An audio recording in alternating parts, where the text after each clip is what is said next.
મિર્ચી morning. એક video જોયો મેં ગઈકાલે, એક બેંકનો હતો.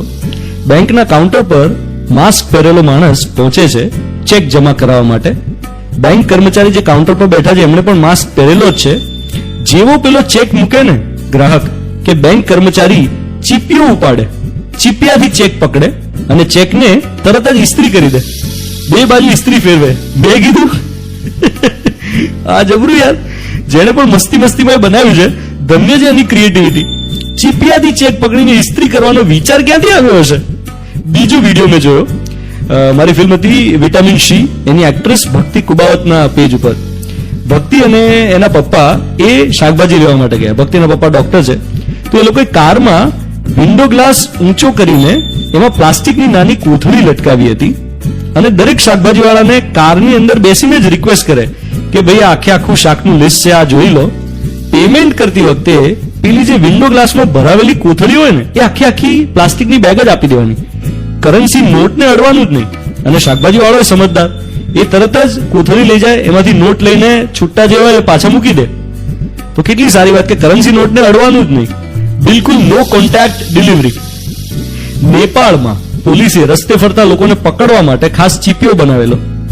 પોલીસે રસ્તે ફરતા લોકોને પકડવા માટે આખો મોટો ચીપિયો બનાવેલો. કહેવાનો અર્થ એ કે કોઈ પણ સિચ્યુએશનમાંથી રસ્તો કાઢવાની આદત, મધ્યમ માર્ગ શોધવાની ટેવ, આને અનુકૂલન કહેવાય.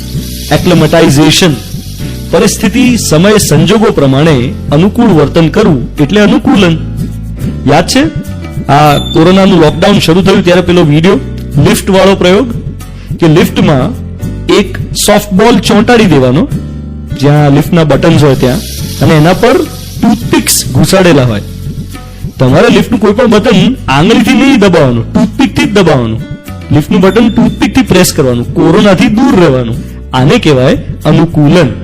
પ્રાયોગિકતા, ક્રિએટિવિટી. લાઈફમાં દરેક જગ્યાએ સ્કોપ છે બોસ. દરેક જગ્યાએ ક્રિએટિવિટીનો સ્કોપ છે.